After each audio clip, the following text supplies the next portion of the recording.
Alright, hi everybody. I promised that I would record this, so here it is. Bit of a spoiler for the result, but let's go and look at what happened. So, if we start looking at who the commanders are, just get a lay of the land here.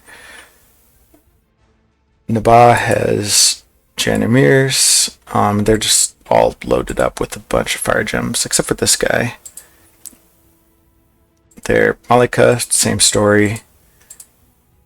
And then this hero, which is just a super Malika. Two Sahirs. These surprised me, and the reason that they surprised me is because you wouldn't recruit Sahir from your capital, you would just recruit Malika. And I didn't think that Naba had another fort long enough to get Sahir. They're 4 recruitment points, but I guess they've got a couple Sahirs. Here's Naba's god. He's just loaded up with a bunch of water gems, no gear. There's the Bless, larger, Blood Surge, Shock, Resist, Attack. And then for Arco's commanders, we've got some of these guys. So I don't think, none of them have gear. Arco's Prophet, loaded up with plus morale gear, so Arco's troops are going to be very high morale. Mystics, just a bunch of the kind of scattered shot mix of paths and randoms that you'd expect from Mystics. We'll go ahead and let this play out a couple turns.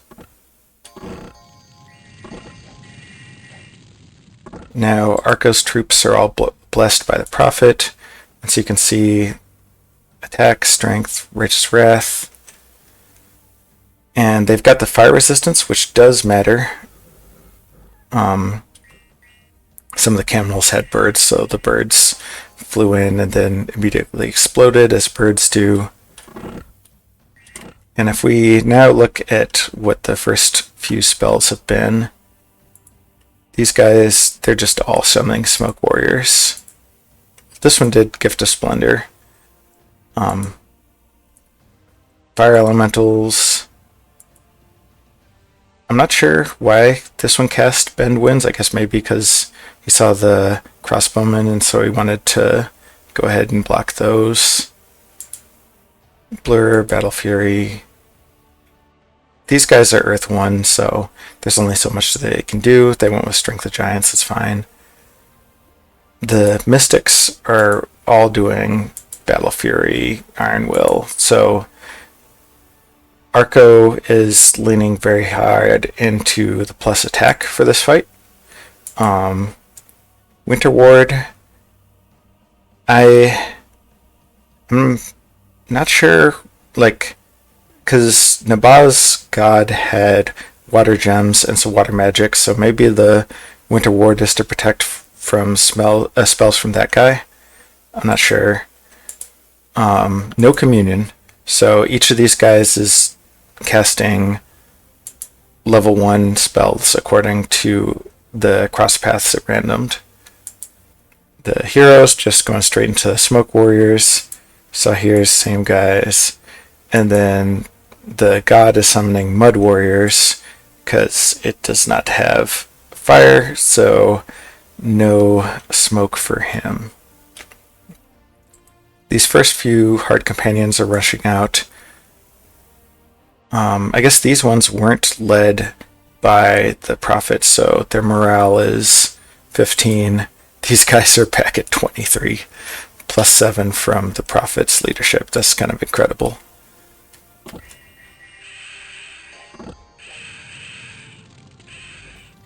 And we see the Smoke Warriors firing their smoke.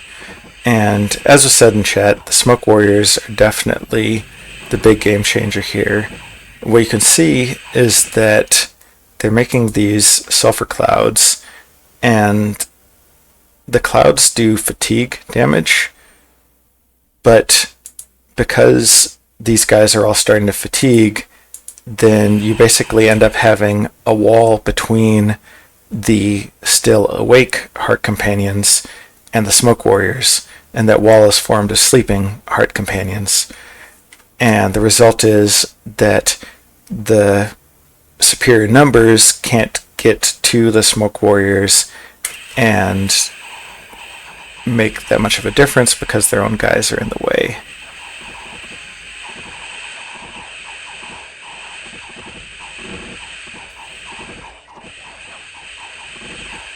The cloud effects are more effective against heart companions because they have formation fighter, which means they take buffs better, but they also suffer from clouds more. They get more detriment from being in clouds because more of them are hit by them. The Falling Fires does quite a bit of work, even though these guys have fire resistance, just because it hits hard enough. This guy is a better example. So yeah, 14 damage is subtracted from 19 because of the fire resistance, but that's still plenty good when the prot is halved because it's armor piercing. So we'll see the Falling Fires do a lot of killing against these guys, while the smoke and the poison clouds kind of immobilize them.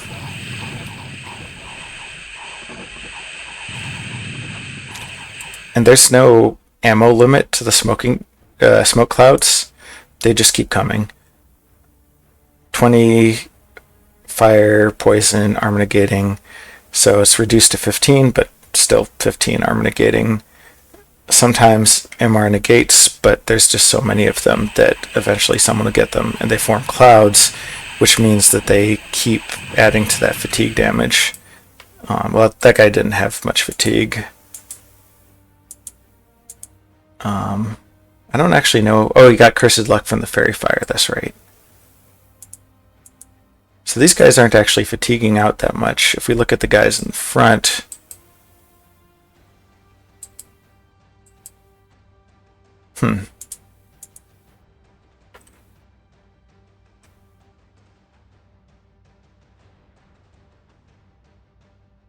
When I was watching this earlier, I definitely thought I saw more of them getting fatigued out, but none of the ones I just pulled up are fatigued.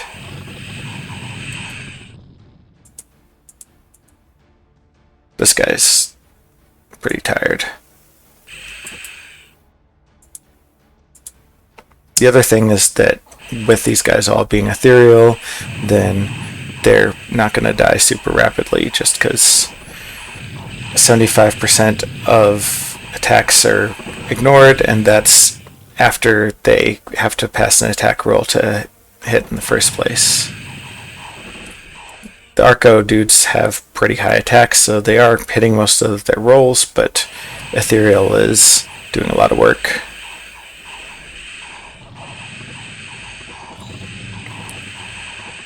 Let's look at these guys again.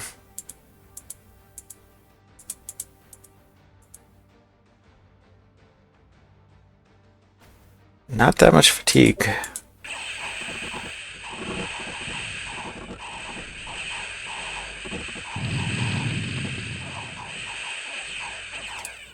If we go ahead and look at the attacks that he's trying to do to the smoke warriors, then ethereal negated, ethereal negated.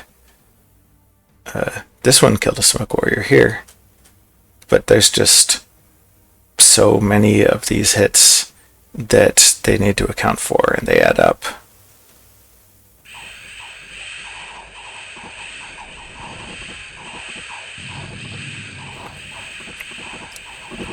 In case you're wondering how the Malika are able to keep doing Falling Fires,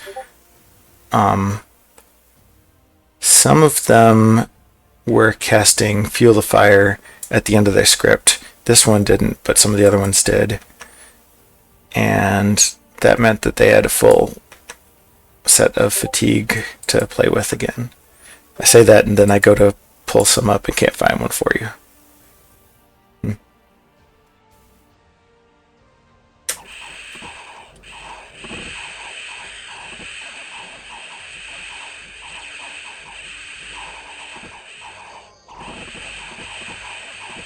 One thing that I was watching for is because Naba's god does die during this fight. He's gotten hit by a couple of random crossbows, but he's still hanging in there, 8 HP.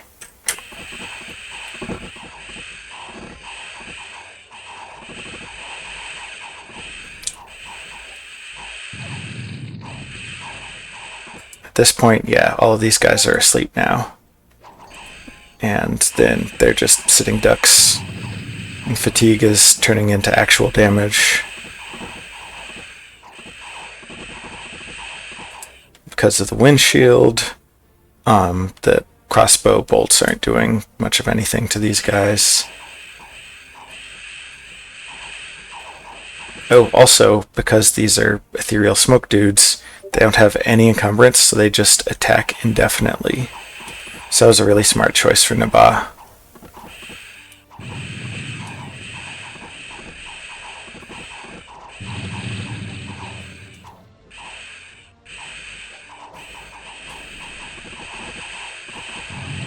How's Naba's god doing? Is he still alive? Nope. He got shot with a sling, and that was enough to do him in.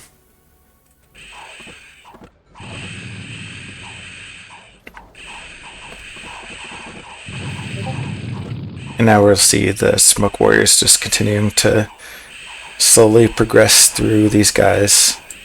I mean, the slingers, they're cheap dudes to hold the poison missiles, but poison isn't going to do anything to the Smoke Warriors, so they keep firing and doing nothing.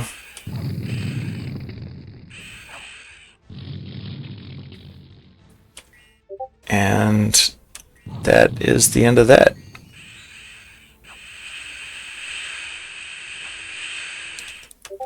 So if we look at the final score here, Arco did not lose any of their mages, so that was, I guess it could have been worse for them, but they did lose a ton of the Heart Companions. Meanwhile, on the Naba side, they lost a god, and that's pretty much the only loss of consequence. The Caribs, these are the very cheap recruit mages with Earth 1. There's not a real loss. So that is that. Thanks for watching, and we'll see more developments during this game.